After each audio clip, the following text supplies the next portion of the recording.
అందరికీ నమస్కారము. నా పేరు లక్ష్మి. మై డియర్ హీరో 15వ భాగము. రచయిత కుమారి గారు.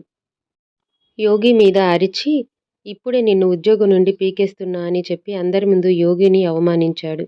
అది మనసులో పెట్టుకొని యోగి మేఘ ఒంటరిగా దొరికితే ఎలా అయినా తనని చంపాలి అనుకొని కాపు కాస్తూ ఉన్నాడు. గీతకి ఒంట్లో బాగోలేక ఆ తర్వాత రోజు ఆఫీస్‌కి వెళ్ళటం కుదరలేదు. దానితో మేఘ నేను ఇంటి దగ్గర ఉండి నిన్ను చూసుకుంటాను అని చెప్పింది. దానికి గీత అదేం అవసరం లేదు మేఘ. నువ్వు వెళ్ళు. నేను బాగానే ఉన్నా కదా! నువ్వు వచ్చేసరికి అంతా మామూలైపోతుంది. ఇద్దరం మానేసి ఇంట్లో కూర్చుంటే ఎలా చెప్పు అని ఒప్పించి ఆ రోజు మేఘని ఆఫీస్‌కి పంపించింది గీత. ఇంక అంతే. మేఘ ఇంటి నుండి ఒంటరిగా రావటం గమనించిన యోగి రోడ్డుకి చివర కాపు కాసి ఒక బాటిల్‌తో యాసిడ్ పట్టుకొని ఉన్నాడు. మేఘ రాగానే దాన్ని తన మీద మొహం మీద విసరాలి అనుకున్న యోగి దాన్ని పట్టుకొని మేఘకి ఎదురుగా వస్తున్నాడు. మేఘ యోగిని చూసి కాస్త కంగారుపడి వెనక్కి నడుస్తూ ఉంది. దాంతో అక్కడ నుండి యోగి యాసిడ్‌ని విసిరేశాడు. కొద్ది క్షణాల పాటు మేఘ కళ్ళు తెరవలేదు. కాసేపటికి ఒక పెద్ద అరుపు వినిపించింది. యోగి విసిరిన యాసిడ్ బాటిల్ దారిలో వస్తున్న ఒక లారీకి తగిలి దాని మీద నుండి యాసిడ్ తుప్పర్లు వచ్చి యోగి కళ్ళల్లో పడ్డాయి. అలా మేఘ ఆ ప్రమాదం నుండి తప్పించుకుంది. అలా జరిగింది అని మేఘ చాలా భయపడి వెనక్కి తిరిగి ఇంటికి వెళ్ళిపోయింది. కళ్ళ ముందు అలా జరగడంతో మేఘకి చాలా కంగారు పుట్టింది. దానితో ఇంటికి రాగానే పెద్దగా ఏడుస్తూ ఉంది. అది విని గదిలో నిద్రపోతున్న గీత హాల్లోకి వచ్చి మేఘ, ఏమైంది? ఎందుకు ఏడుస్తున్నావని అడిగితే అప్పుడు జరిగిందంతా మేఘ గీతకి వివరంగా చెప్పింది. మేఘ గీతకి ఇంక నేను ఆఫీస్‌కి రాను, ఇంట్లోనే ఉంటాను అని చెప్పింది. దానికి గీత వద్దులే రావొద్దులే అని అంటూ గీత మేఘ తన ఒడిలో పెట్టుకొని తనని నిదానంగా చేస్తుంది. మేఘ అప్పటి వరకు తాను ఆఫీస్‌లో ఎంత ఇబ్బంది పడుతుందన్న విషయం గీతకి చెప్పింది. అది విన్నాక గీత ఇంకా కంగారు పడింది. ఇప్పుడు ఇంత జరిగినా నాతో ఎందుకు చెప్పలేదు? ప్రాణం మీదకి వచ్చే వరకు సమస్య ఎంత పెద్దదో తెలియలేదా? అని మేఘ మీద కోపంతో అరుస్తూ ఉంది. అంతలోనే గీత మళ్ళీ మేఘని దగ్గరికి తీసుకొని, మేఘ, నువ్వింకా పిచ్చిదానివి. నీకేం తెలీదు. ఇలాంటివి ఏమైనా జరిగితే నీలో నువ్వే ఎప్పుడూ బాధపడకు. నీకు అమ్మ, అక్క, ఫ్రెండ్ అన్నీ నేనే కదా! నాకు చెప్పాలి కదా! ఇంకెప్పుడు ఇలా చెయ్యకు మేఘ, సరేనా? అని మేఘకి చెప్పి గీత కూడా నిదానంగా ఉంది. గీత మనసులో అనుకుంది. ఇప్పుడు నాకు ఆఫీస్‌లో బాస్ పెడుతున్న ఇబ్బంది వల్ల ఆఫీస్ మానేసి ఇంట్లో ఇప్పటి వరకు ఏడుస్తూ ఉన్న విషయం మేఘకి తెలిస్తే ఇంకా ఎక్కువ భయపడుతుంది. అందుకే ఇంకేం చెప్పకుండా ఉండాలి అని. అయినా నాకు తెలిస్తే నేను కంగారు పడతానని ఇంత బాధని మనసులో మోస్తూ ఉంది అని గీత మేఘ గురించి ఎంతో బాధపడుతూ ఉంది. గీత ఇంక మేఘకి చెప్పింది. నువ్వు నేను కూడా ఇంక ఆఫీస్‌కి వెళ్ళాల్సిన పని లేదు. నేను నిన్ను ఆన్‌లైన్‌లో ఒక టైపింగ్ వర్క్ చూశాను. అదే పార్ట్ టైమ్ వర్క్‌గా కొన్ని రోజులు చూస్తాను. ఇంకా ఇద్దరం బయటికి వెళ్ళాల్సిన పని ఏమీ ఉండదు అని చెప్పింది. ఇంతలో మేఘ గీతతో అలా ఏం అవసరం లేదు గీత. ఆంటీ మనకు ఇచ్చిన డబ్బు ఇంకా అలాగే ఉంది కదా! దాన్ని మనం ఏం పనికిరాని ఖర్చుల కోసం ఉపయోగించలేదు. దాన్ని పెట్టి మనం ఇంకా పై చదువులు చదువుకుందాం గీత. నిజం చెప్పనా? మనం అలా హాస్టల్‌లో చదువుకుంటూ ఉన్నప్పుడే నాకు చాలా నచ్చింది. నీకు అలా అనిపించడం లేదా? అని అడిగింది మేఘ. సరే అలాగే మనం చదువుకుంటూ ఉందాం. మరి తర్వాత ఏంటి? తర్వాతైనా సరే జాబ్ చేయాలి కదా! డబ్బులు సంపాదించాలి కదా!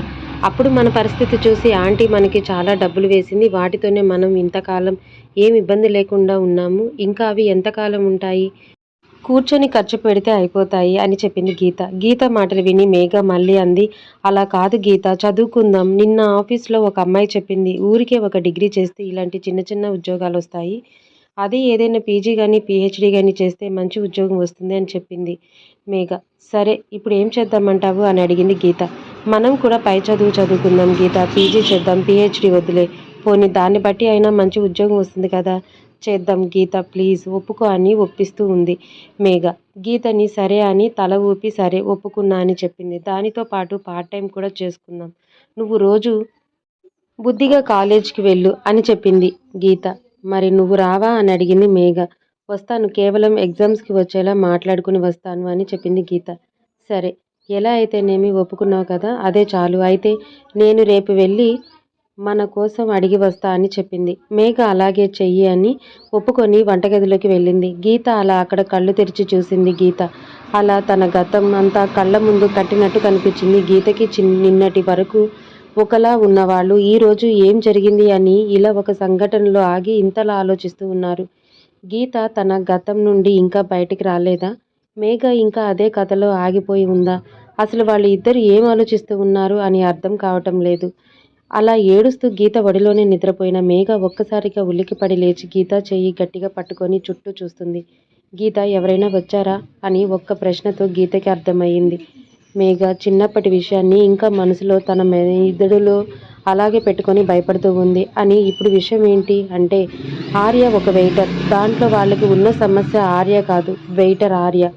వెయిటర్ అవ్వటం మాత్రమే వాళ్ళ సమస్య. కానీ వాళ్ళు గతంలో చూసిన వెయిటర్ వీడు ఒక్కటే అన్న భ్రమలో గనుక వాళ్ళు అలాగే ఉంటే ఇంకా ఆర్య కథ అక్కడే ఆగిపోతుంది. అలా కాదు, ఆర్య అలాంటి వాడు కాదు అన్న నమ్మకం మేఘకి ఉంటే ఆర్య ఒక అవకాశం ఇచ్చి చూస్తుంది. మేఘ ఆలోచన మీద, ఆమె నమ్మకం మీద ఆధారపడి ఆర్య కథ ఉంది. వాళ్ళు ఇద్దరు అలా ఇంట్లో ఉండగానే ఆర్య ఇంటికి వచ్చేశాడు. అసలు ఎన్నిసార్లు చేసినా ఇద్దరిలో ఎవరు ఫోన్ ఎత్తటం లేదు, మెసేజ్లకి రిప్లై లేదు. ఏమైపోయారు అసలు అని ఆర్యకి కంగారు పుట్టి ఇంకా ఇంటికి వచ్చేశాడు. ఆర్య రావటం చూసి మేఘ ఇంకా ఏడుపు ఎక్కువయ్యి గీత చెయ్యి గట్టిగా పట్టుకొని చూస్తుంది. గీత వాడు వస్తున్నాడు అని చూపించింది. నేను లేను అని చెప్పి పంపించెయ్యి, తలుపు వేసేయమని చెప్పి మేఘ తన గదిలోకి వెళ్ళిపోయింది. ఇంకా గీత ఒక్కటే హాల్లో ఉంది. ఆర్య రావటం చూసి ఏంటి ఆర్య ఇలా వచ్చావు అని అడిగింది. ఏంటి గీత, మీ ఇద్దరికి ఏమైంది? అసలు ఫోన్ ఎత్తటం లేదు, అసలు దేనికి సమాధానం లేదు, ఉన్నారో లేదో ఆచూకీ లేదు, ఉదయం నుంచి ఫోన్ చేస్తూనే ఉన్నాను అని అడిగాడు. అదేం లేదు, ఇంట్లో కాస్త పని ఉండి ఫోన్ చూడలేదు ఆర్య అని చెప్పింది తను. మళ్ళీ వంటగదిలోకి వెళుతుంది. ఆర్య తన వెనకాలే వెళ్తూ అవును మేఘ ఏది, కనిపించటం లేదు అని అడిగాడు. మేఘ లేదు, కాలేజ్కి వెళ్ళింది అని చెప్పింది. అబద్ధం చెప్పకు గీత, నేను ఇప్పుడే కాలేజ్కి వెళ్ళి వస్తున్నా. అక్కడ అడిగితే మేఘ రాలేదు అని చెప్పారు. అందుకే నేరుగా ఇంటికి వచ్చాను. అసలు ఏం జరుగుతుందో చెప్పు గీత, చెప్పకపోతే నాకు ఎలా తెలుస్తుంది? మేఘ ఎక్కడ ఉంది, ఎలా ఉంది, కనీసం అదైనా చెప్పు గీత అని అడుగుతాడు ఆర్య. ఆర్య, నేను ఇప్పుడు ఏమి మాట్లాడలేను. దయచేసి నువ్వు ఇక్కడి నుండి వెళ్ళిపో. ఏదైనా ఉంటే తర్వాత మాట్లాడుకుందాం. ఇప్పుడు నన్ను ఇంకా ఇబ్బంది పెట్టకుండా ఇక్కడి నుండి వెళ్ళిపో అని చెప్పింది గీత. అసలు ఏం జరుగుతుందో తెలియదు. నువ్వు ఎందుకు ఇలా మాట్లాడుతున్నావో అర్థం కావటం లేదు. మేఘ కనిపించటం లేదు. నువ్వేం చెప్పటం లేదు. నాకేం చేయాలో తెలియటం లేదు. దయచేసి చెప్పు గీత. నా వల్ల ఏదైనా తప్పు జరిగి ఉంటే దాన్ని సరిచేసుకునే అవకాశం అయినా సరే ఇవ్వండి. కానీ ఇలా నన్ను దూరం చేయొద్దు ప్లీజ్. నాకు మేఘ అంటే చాలా ఇష్టం గీత, చాలా ఇష్టం. నేను తనని పెళ్లి చేసుకోవాలి అనుకుంటున్నాను అని అన్నాడు ఆర్య.